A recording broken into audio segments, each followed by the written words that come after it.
This is the She Dares to Travel podcast, and I am your host, Raquel Pollock. After spending a decade managing the #1 travel agency in Canada, I am now here to connect you to women that are taking the travel industry by storm, as well as female business professionals that also have a passion for travel, just like me. We are here to inspire, uplift, and motivate you to not only follow, but plan out your dreams, no matter where in the world they may be. And of course, this wouldn't be possible without our sponsor, Staples Studio, where I am currently recording from. Check them out on their website, studio.staples.ca. It truly is a new approach to co-working with community at its heart. There's access to hot desks, meeting, and event spaces all across North America. So thank you, Staples Studio, for connecting us and sponsoring this podcast. And thank you for listening. Enjoy, be sure to subscribe, and follow along. Hello, all you daredevils out there. It's Raquel. I'm here yet again with another episode, and I am back, of course, to chat about travel. And these episodes really are just to keep your travel inspiration alive. As much as it is something for you, it really is for something for me too. I truly miss travel, and I just hope that in today's episode, we can transport you all the way over to Asia. The last few episodes, we were in France, we spoke to someone in Morocco, and today we're going to be talking all about Asia and a beautiful part of Asia as well. Because today I am joined with Jessica Yu. She's the director and founder of Sticky Rice Travels. She is joining us all the way from Sabah, Malaysia, and she's created a tour company that can have you experiencing the most intimate parts of Borneo, Malaysia. And Borneo is this rugged, giant island. I think it's like the 3rd largest island in the world. I'll have to triple check on that. It's in the Southeast Asia's Malay archipelago, and it's known for its stunning beaches. It's got this beautiful rainforest, and it's home to some really wonderful wildlife as well. So Jessica has created this company, and it showcases this beautiful part of the world, but she's also ensuring that it's preserved and taken care of while people visit. So thank you so much, Jessica, for chatting with us today. Absolutely. Thank you so much for inviting me to the podcast, actually. We are happy to chat with you. Now, right now, it's currently... what time is it? It's 5:45 p.m. over here in Western Canada, and it's about, I guess it's 9:45 a.m. there. Is that right? You're 16 hours ahead? Yep. In Malaysia? That's I right. am. You are. So technically you're in the future. So how's it going? I am in the future. You are. Is tomorrow going to be a good day? That's what I want to know. Tomorrow is a good day, and I'm sitting here looking out at the blue skies, looking at the water, and Nice. so I'm really looking forward to being out. What's one of the first things you're going to do once you're outside? I'm going to take my paddle board out, I think, tomorrow morning. Oh, I and love go for a paddle out at sea. I love it. So right now you're in Sabah, Malaysia. And just explain a little bit more to us, whereabouts is that in Malaysia or a relation to other countries in Sabah?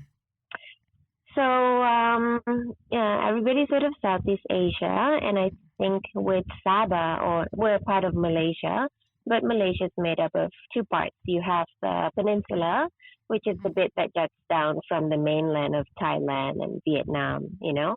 and then there's the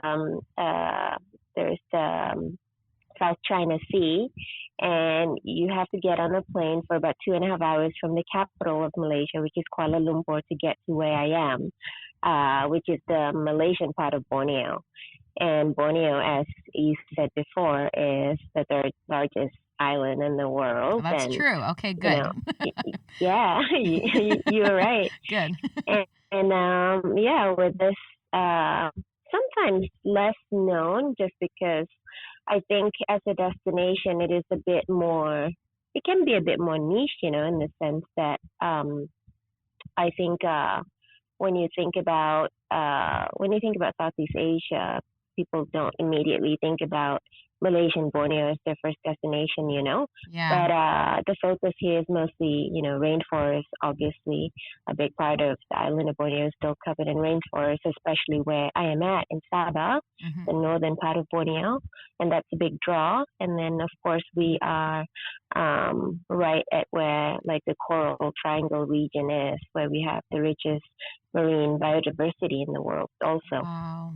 Oh, it just sounds Mm. so beautiful. And I've only when I was working as a travel agent, I only had a handful of people ask to go to Borneo, and I think two of them have family that were there, and one person actually had heard of it and wanted to go on a tour. So you're right; it's a very remote region that a lot of people don't know about. Yeah, I think in the past five five years or so, I think there's more awareness, with people wanting to visit places that aren't always gonna stay the same, with modernization and that sort of stuff. And I think with tourism, it has done quite a fantastic job in preserving a lot of the more delicate natural environment. Hmm. So, it's been an up and coming destination for some time, but still not quite Right. um, in that mass sort of way. Definitely. Yeah. Well, hopefully, once things open up, a lot of people will hear more about it, which is really exciting because it is a beautiful place. Now, have you always been living in Malaysia? I was born in Sabah, but when I was 6, my mom moved to Kuala Lumpur, so I grew up in the big city, Okay. and knew very very little about Malaysian Borneo actually. Hmm. So and I spent most of my childhood and like adult years away from Borneo until I think I only returned in 2010, 2010, and Okay. coming back, discovering my roots and Hmm. learning about the rainforest and what a special place it is. So I've always kind of taken it for granted that I'm from the Malaysian Borneo until I started living here. Oh, Just growing up in the big city, I didn't have a lot of exposure to outdoors. Kuala Lumpur is, covered in buildings and, hmm, you could get away into nature, but it's a little bit challenging sometimes with work and traffic and that sort of stuff.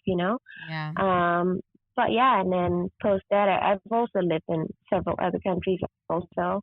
Like I went to Okay. school in Australia and worked a little bit in the US and started working in tourism in Vietnam actually. That's where my whole travel thing started. Yeah. Wow. So you've been all over the place. So you said you went to was it university in Australia? Mhm. Okay. And then what were you taking when you were there? So, with a lot of, I think, like middle class Asian parents, right? So, my dad has a construction company. So, there's always a push, if you speak to Asian kids, they're always talking about, oh, my parents wanted me to do this, like whether it's business or Mhm. accounting or that sort of stuff. And he was really kind of nudging me towards doing architecture. And I Okay. actually did that for a bit like my foundation year, I did like an interior architecture kind of course, but then very quickly decided that maybe it's not really what I wanted to do, and I kind of switched to communication. And of course, then my mom was, going off about, oh, are you sure you're gonna be able to make money? Are you gonna be able to survive? What do you do Concerned in parents. communication? Uh-huh. What do you mean this is a career path? So travel hasn't always been something that I've pursued in that sense, but Yeah. I remember growing up, geography has always been my favorite subject. And I've always been intrigued by, like the world map. I sit there, look at all these places and, dream about going somewhere where the culture is entirely different and Hmm. meeting people that are, very different from the people that you basically grew up with and the different food and that sort of stuff. So I've always been very, very curious about um, different things like that.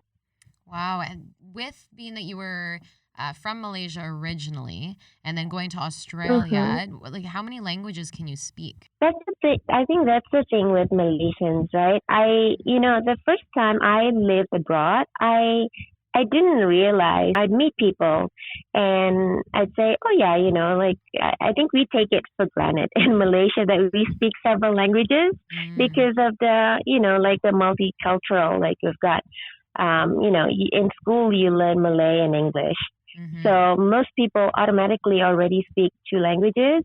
And then based on your ethnic background, if you're of Chinese descent or whatever, you may speak one or two or three different Chinese dialects. Wow. So when I was first living in Australia, I think people said, "Oh, what do you mean you speak so many languages?" But to a lot of Malaysians, it's like, "Oh, that's just what we do on a day-to-day basis, because we go to the store and we switch from Malay to English to Chinese, and yeah, and then so I think also because my mom had a bit of a, I think, talent for learning different languages, and I think I got that from her. And before I went to live in Vietnam, I actually took some Vietnamese lessons as well. So I Okay. speak a bit of basic Vietnamese too. Yeah. Wow. And I guess once you have a foundation of one of the languages, it's a little bit easier. Like, are they quite similar? I know English, obviously, and Malay are very different, but with Yeah. Vietnamese? Yeah, because some Asian languages are tonal, right? And I think Mm-hmm. that's hard for a lot of people if you didn't grow up having exposure to them. Mm-hmm. So for me, I didn't actually receive any formal um, education in Chinese, like language classes Oh, or anything like that. It's just from growing up and, being exposed to it from a very young age, to Mandarin, to Cantonese, to Hakka. And, I just figured out that I understood these languages, so I don't read yeah. and write. Okay. But you can And then converse. because Chinese is tonal, right? So when Mm-hmm. I crossed over to Vietnamese, I figured that it's also tonal, so that made it easier to learn that. Definitely. It's very similar. Well, a little bit similar. I won't say exactly the same. But growing up, I grew up in an Italian household, and I only have Mm, learned English. But my nonna, yeah, she lived with us from a very young age when I was 5, and my parents would always talk in Italian. I always hear it, and they were always on the phone with people in Italy. yeah, And my husband and I, a few years ago, like I know I can't speak it, but when we went to Italy, I mhm, could understand what yeah. people were saying. It was the strangest thing. And my husband's like, I didn't realize you understood it so well. I was like, I didn't really realize either. Like, it was so weird. But to talk it, it's very Yeah, that is hard. so So, strange. it is. Right. But So yeah. are you have you do you have any plans of like pursuing it further so I you can have be like more fluent in it after or that, I did a little bit of training or a little bit of studies, I guess, on it. And I have the Rosetta Stone. And my mom actually started doing the Duolingo to get more fluent because she's Swedish. So she just learned with my Right. family, with my dad being Italian. But I Yeah. do want to. And it's just a matter of sitting down to do it. And I actually said last year because of COVID, I was like, yeah, I'm going to do it. And then I still haven't. But, I'll put it on the list. Oh It no. will Yeah. happen. It will. But it's just being around That's it the all the same time. for me. Same thing. It's hard. You gotta have the discipline, and I've always Mhm. wanted to learn Spanish. So I listen to a lot of Spanish Oh, songs, and I've right. actually attempted it before, but because I live in an area where there's not really a whole lot of opportunity to practice, right? So I think that's a big factor as well. You can't just Because go with to Vietnamese, yeah, yeah, I mean, it's not yeah. like you can just, incorporate into your daily life without kind of saying to yourself, hey, look, you're going to sit down and put in the time. Exactly, yeah. And we all get in. Like with Vietnamese, I took some lessons and Yeah. then I said, okay, you know what? I have plans on going to Vietnam. I don't know if I'm going to live there or not, but, it'd be nice to know a little bit before I go. But then I ended up living there for 2 years and you're in the country. So you have, like, every day you're being confronted with, look, this is your opportunity. Are Mhm. you going to just like roll it off your tongue and Mhm. make the mistakes or whatever and then learn that way? It that is the best way to learn, definitely to dive Yeah. into it, it really is. Well, with Mhm. you starting, Sticky Rice Travels, has tourism always been something that you've wanted to get into and always been passionate about? Yeah, so I don't know. I mean, like when I was a kid, when you're a kid in school, you get I don't know if you get asked like, what do you want to be when you grow up? Yes, for sure. So my, I remember my mom. She had a good friend who's like a guide, right? Okay. And I remember saying to my mom, "Hey, when I grow up, I want to be a tourist guide." And she would say, "No, you don't want to do that. You'll have to deal with so many different types of people. It's such a difficult job, and but internally, I've always said to myself, I'm really interested in tourism, and I want to do something in it. But Yeah.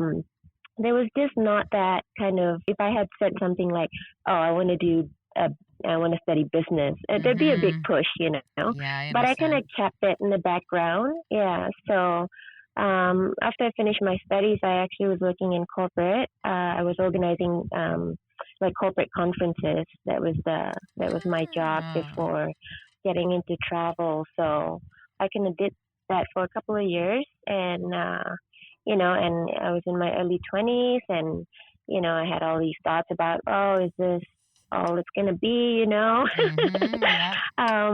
But then I think at some point I sort of said, look, you gotta take the risk and try it out. I think there's also a catalyst. There was a relationship that ended that kind of prompted me to go to Vietnam actually. Oh, So it okay. was there that I thought about, okay, maybe I want to live here, but I Mhm. didn't have any contacts. I didn't know anyone in Vietnam, Wow. and it seemed at the time the easiest job to try to get there was in hospitality and tourism. So I tried that, and it was challenging. It took me a couple of months before um, meeting my bosses at the time. So there were Mm. these two American two American boys who started a rock climbing company in Yeah. Halong Bay, Oh, and beautiful. rock climbing was very very new in Vietnam. Nobody had any idea what it Oh, was, really?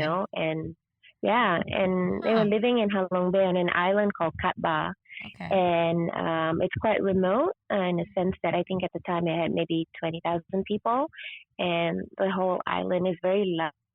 A big part of it is national park, and there's a Yeah. lot of limestone karst in the area. So Oh, they were looking for people that were willing to live on the island, and I wow. was I was already a climber then, and I said, yeah, I want a job. And that's how my career in tourism actually started. Yeah, as a rock climbing and kayaking guide in Halong Bay. That is Yeah, neat. I'm I Googling it mean they actually were. right now. Catba Island, right? Yeah. Catba. Mhm. Beautiful. That it is gorgeous. What a great idea to start a rock climbing business on the island. Ye- How long were you there yeah. for?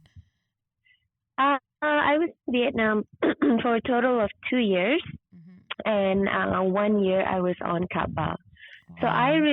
I mean, that was kind of like a pivotal point Hmm. in my life, really, because first of all, it was a really nice, small group of people, Yeah. similar minded, and I really looked up to Eric and Onslow.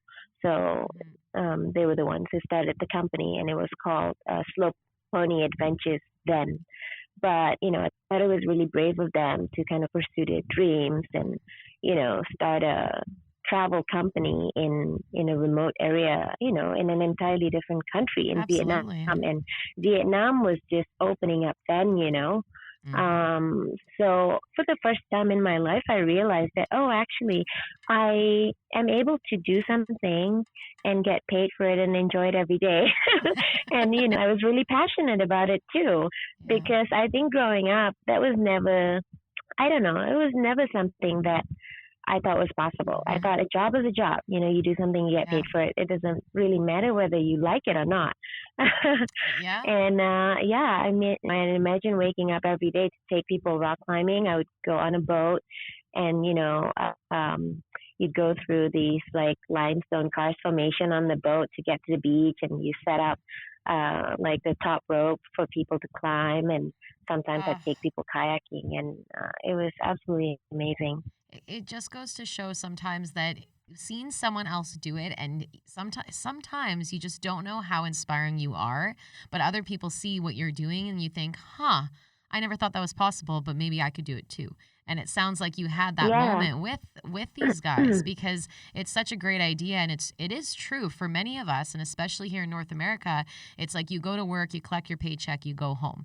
And then there's that quote, Yeah. you never work a day in your life if you love what you're doing, but for a lot of us you kind of forget. Sometimes you forget how Yeah, and important that I is. don't think that that's yeah, I don't think that that's just in America now. I think it's everywhere. Everywhere.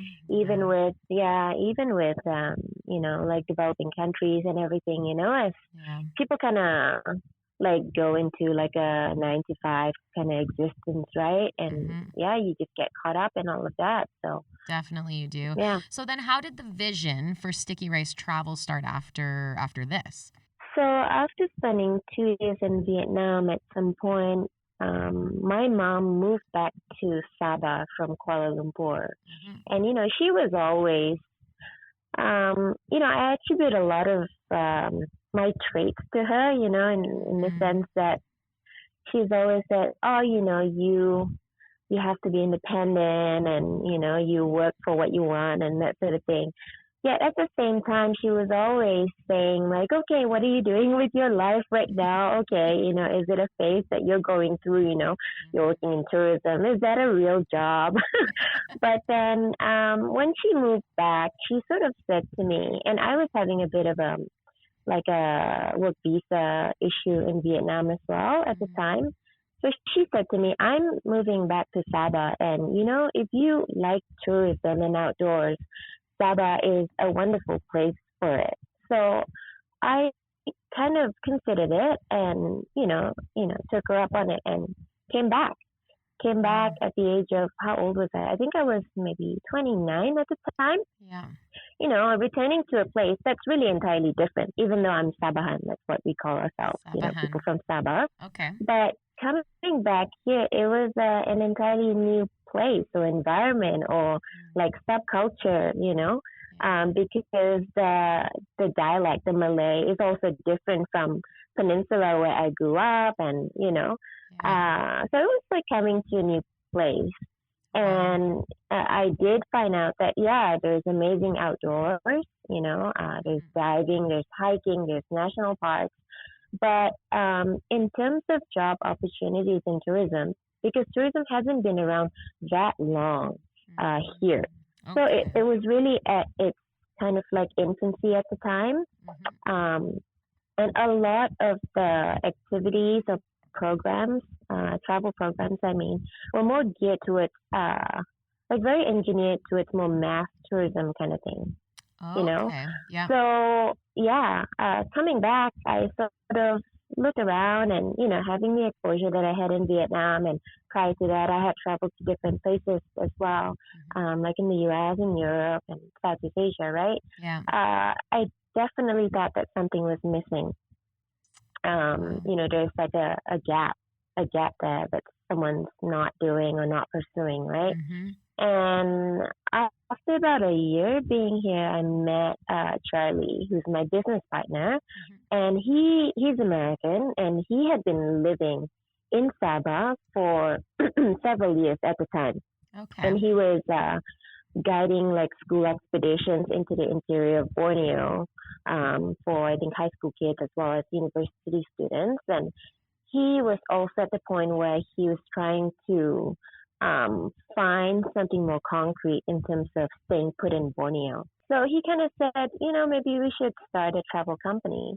At the time, there was not really any huge vision of all the responsible tourism or anything like that, Yeah. but merely to say, oh, everybody's doing the same things. There's something that people are not doing, and for offering experiences that are more authentic and less engineered or that Yeah. sort of stuff. Exactly, and it happened so organically, and even I got a bit of goosebumps when you said it was kind of your mom's idea to come back to Malaysia and be like, or to Borneo, Malaysia, and say like, this is something you could do tourism here, especially if she's been pushing you to go into something completely different.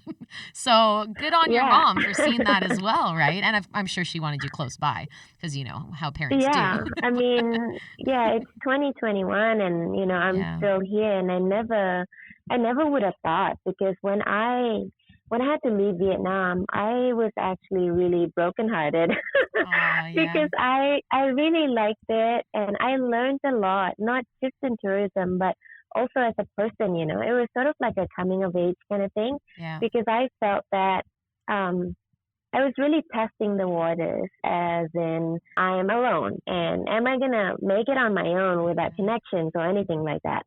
Because if you're from somewhere, I always think that there's always something that you can fall back on. You know the culture, maybe you have some sort of connections or you know how things work, right? Yeah. But being in Vietnam, not really having any of that, I kind of discovered a lot about myself, like Hmm. how I would, how I am under certain pressure or how I am in new environment and challenges and everything. How do I deal with all of that? So it was a lot of growing up Yeah. and learning about myself at my own terms, kind of thing.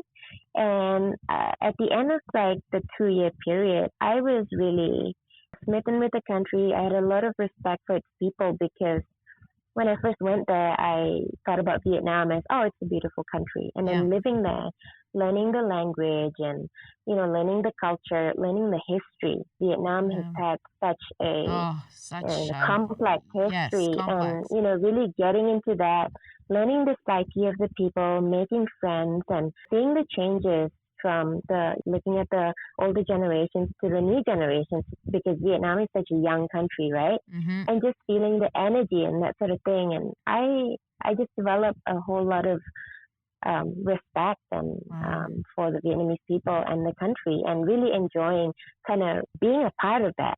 Mm-hmm. So when I had to leave, I said to myself, oh, I'll just go and try it out. It Mm-hmm. doesn't mean that I'm from there. I have to You can stay and always go live back. there. Yeah, I exactly. had that internal voice. I said, but what do I have to lose? You can go. Yeah. I gave myself 2 years. And actually, after the first year, I actually left the job that I had here to go back to Vietnam. But when Oh. I went back there, I realized that, I'm always going to have issues with my work permit because I was working for all these like travel companies that were small and they didn't have the quotas for foreigners, right? So I Wow. said, well, if you've only spent a year in Sabah and what you did at the time was cut yourself off onto an island because I was living on a remote island again, managing a small lodge, and Yeah. so I didn't really make any friends. I said, better give it another year. So Yeah. I came back and gave it another year, and then Charlie and I met, and we put our heads together, and that's how we kind of, Meant to be. and like you said, we grew Hmm. the travel company organically. We Yeah. really didn't because the both of us, it's not like we went to business school or anything like that, right? Yeah. And in fact, I think for both of us, we were trying to go as far as we could from corporate. Mm-hmm. Yeah, Because we had exactly. all these ideas about like, look, we want it to be this way, and but then it just kind of happened. I mean, from 2012 to um, 2020 last year, Yeah. we grew from a two-person team to like a 45-person team, and Oh, there yeah. was a lot of learning along the way. I Mm-hmm. learned so much. I Bet gave that. so much. Yeah. Wow. It's just so Yeah. incredible how things can grow like that, and just when it's meant to be and there's a passion behind it and you know that it's the right move, it's very true. You can just start. All you got to do is start, and then it will slowly come, and you'll learn from your mistakes, you'll learn from each other, and as long as you're still wanting to do it, it's still possible. It's just a matter of starting, really. So, very, very Yeah. cool story. I think Wow. also, I mean, to be honest with you, I was surprised with myself because I don't know, I seem to always move around, 2 Yeah. years, kind of like what I give to every place. But then I was shocked at, I guess I just stumbled upon something that I really believed in Yeah. because, like you asked me, what was the vision Hmm. originally, right? Yeah. And then over the years, it kind of grew, it became, because we saw, the people that came to be a part of the team, we kind of saw them grow as well. And then we thought, Mm. wow, actually, we are building and we have the resources to Yeah. actually impact people's lives, to see like a guide who's starting off as a junior guide, and then at the end of like a couple of years, you see them guiding for these big brands, Wow. and they've built so much self-confidence and Yeah. like expertise, and then it's really, and you can kind of see the passion that they've developed for the job as Yeah. well, and that kind of really spur a bigger vision. And that's how the whole, oh, actually we can contribute a lot more in terms of like the local community, getting certain communities involved in tourism if they're interested Yeah. in areas where we take people to. And then we can also play a big role in supporting conservation because, like I said, with the rainforest and that sort of thing, we're talking about delicate environment, right? Yes. And, there's also all these amazing individuals that have started this small nonprofit or bigger nonprofit or whatever that are really pushing for conservation of the rainforest and certain species. Yeah. And all of a sudden we're like, oh, this is the roadmap. We can actually do a lot more than just run travel programs. So it Exactly. kind of became that way. And it's so neat because well, like, do you know? I don't even know. Are there many other tour companies that go through Borneo? I think there's some of the larger companies like G Adventures, I think does. Other than that, I don't know. Actually, Not many. really in the past 5 years, Borneo has kind of like Oh, picked up as a destination in the U.S., Canada, and I think for Europe, yeah. they've always had the exposure. But all of the big companies like Nat Geo and Yeah. Wellness Travel and Natural Habitat and that sort of stuff, they do have programs for Borneo now.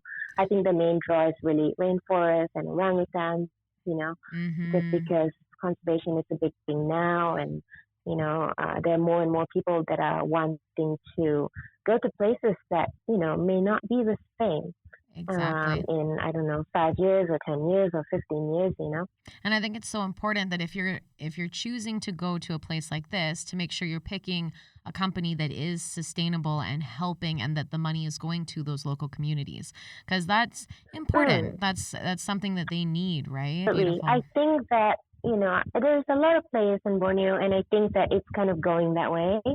And that's sort of the vision that Sticky Rice Travel has, because I think we want to infect as many players as possible Yeah. with the idea that you can be more than just a travel company that takes people to go see places. Exactly. You can do so much more. You can create a lot of awareness, and you can also look at your operations and say, because we're promoting delicate environment, and really without these environment and habitat, there's no tourism to begin with, really. Exactly. So And it is exactly. in everybody's best interest to say, look, why don't we do this? And there can never be enough of that. I think that takes time. It I does. think in a lot of places, as tourism starts, it's all about like mass and big groups and that sort of thing. You don't think too much about the impact. It's all about the number, the profitability and that sort of thing. But Exactly, I think bro. slowly but surely it's gonna go there, with the demand as well from travelers. So 100%. And I think especially after the year we have just had with the lack of travel, of course, but also understanding our impact on the environment, these type of trips and traveling with a purpose, I think is something that people will have more forefront in their mind than they ever have had before. Instead of just going somewhere just to go, and do whatever. It's more travel with a purpose. And I think that's something that will be very fulfilling moving forward. So it's wonderful you guys yeah, have that thought and focus on Borneo, right? As it slowly starts to yeah. open. Definitely. hmm Yeah. I think if anything with the pandemic, because and I go to all these travel conferences and we always talk about impact, right? Mhm. Instead of just looking at arrival numbers, you should also look at other things like spending and that sort of stuff, because Yeah.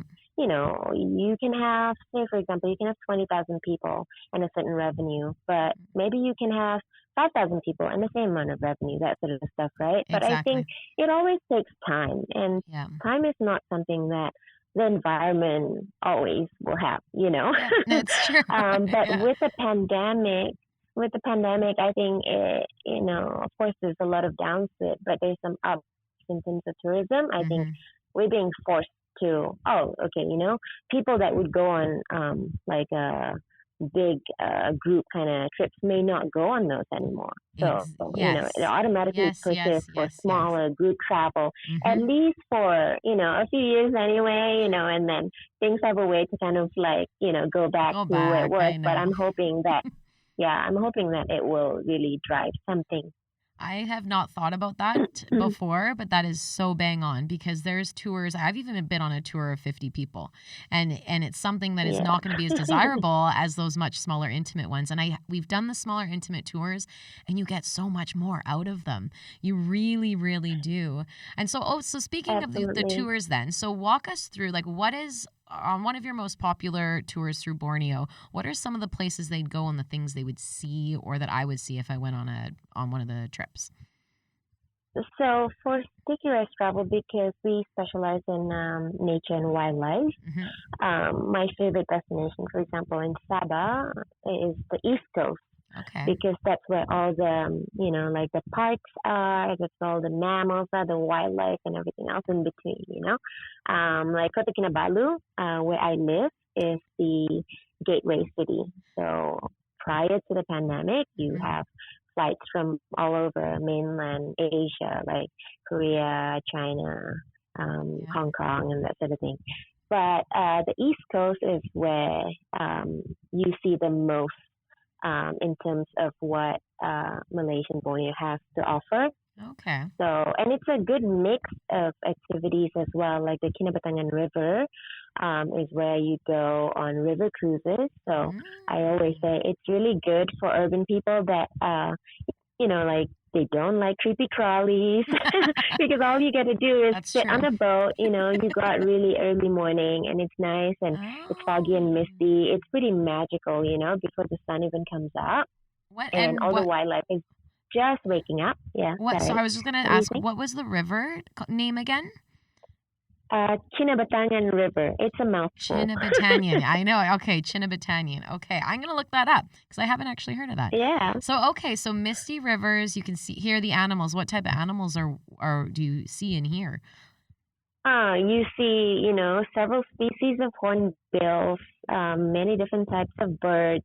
You see the proboscis monkey, which is, I think the Oh, hallmark of Malaysian Borneo, the monkey with the big nose, the oh, flappy okay. nose. If you're lucky, you see orangutans as well, Yeah. gibbons, crocodiles, basically everything there is to Wow. see. You have a good chance of seeing on the river. So you go out in the morning for a river cruise for about an hour and a half, 2 hours or so. Come back, have breakfast, in a natural like forest setting. You can read a book outside your balcony, or go for walks and watch birds and that sort of thing. And then in the evening, you go out again for an afternoon river cruise.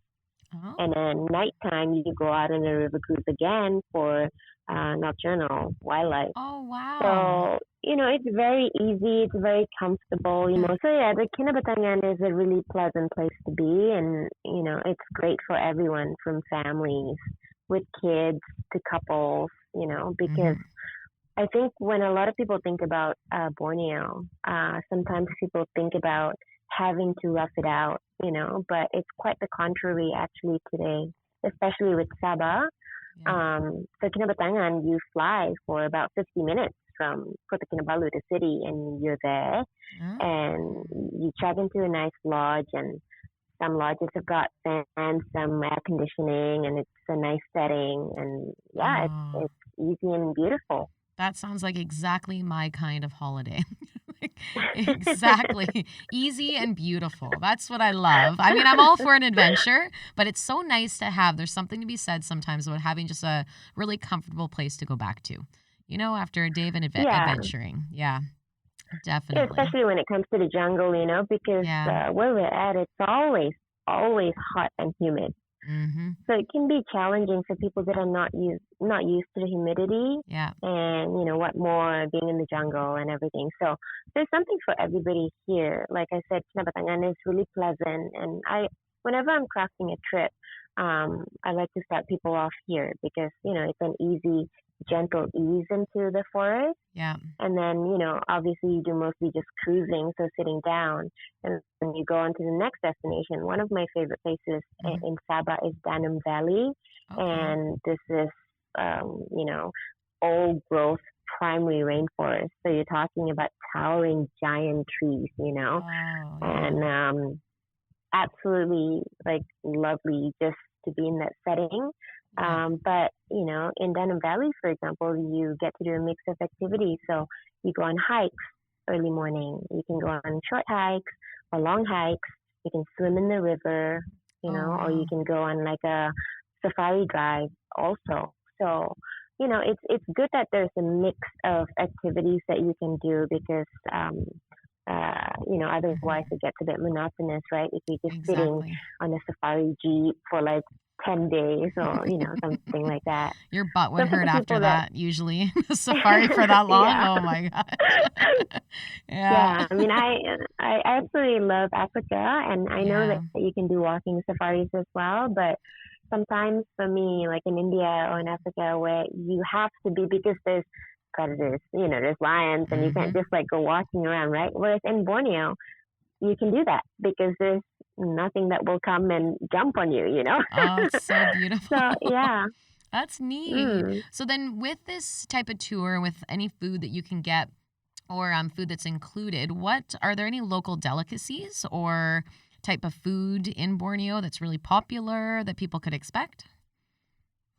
So with a lot of the lodges in the parks or in like the forest, the food is pretty like staple. You have your rice, Hmm. noodles, and vegetable and meat dishes and that sort of thing. Okay. Some lodges have more elaborate food than others, Yeah. but in terms of variety of food, it's really like in the city. Then you have all the Okay. different hawker stalls and that sort of Oh, stuff. so But fun. yeah, because a lot of the lodges are quite remote and, a lot of the food gets taken in from like the nearest city, right? So Hmm. I always say, you have the staple and that's good and they can cater to all the different dietary needs and that sort of stuff.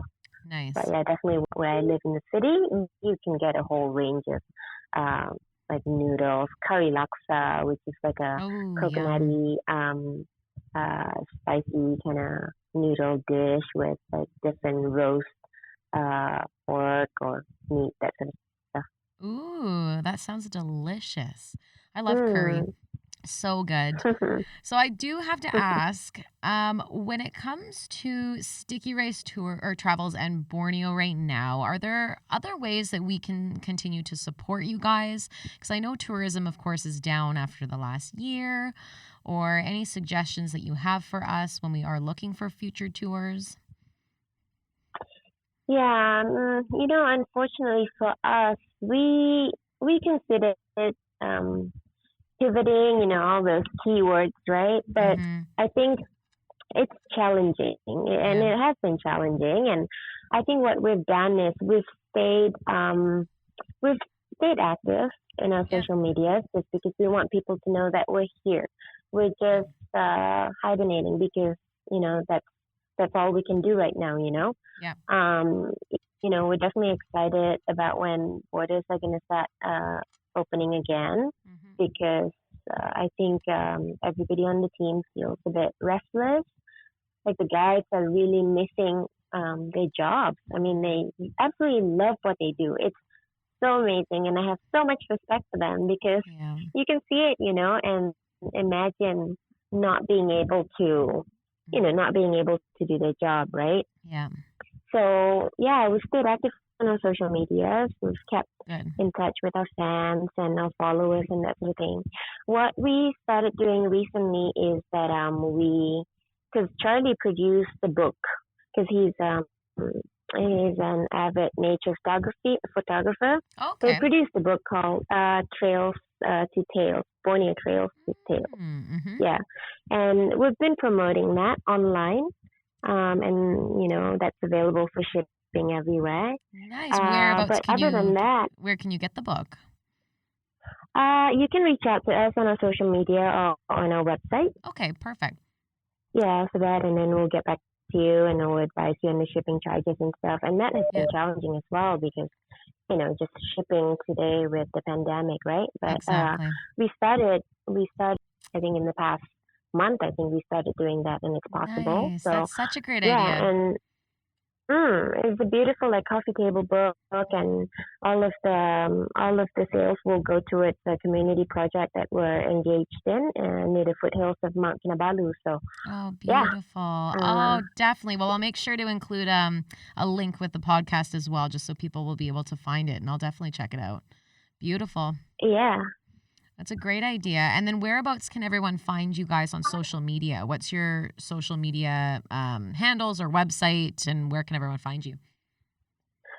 So website is stickyricetravel.com, Hmm. and Instagram is Sticky Rice Travel. And I think we're mostly active we're on Facebook as well, same handle. Awesome. And yeah, we just put out whatever we get up to on there. Good. And that's something that we can continue to follow along with. And I mean, we just really appreciate your insight. I appreciate your insight into this area that only so many people get to really experience. There's many probably haven't even heard about. I know it's something that I have only heard about a handful of years ago as well.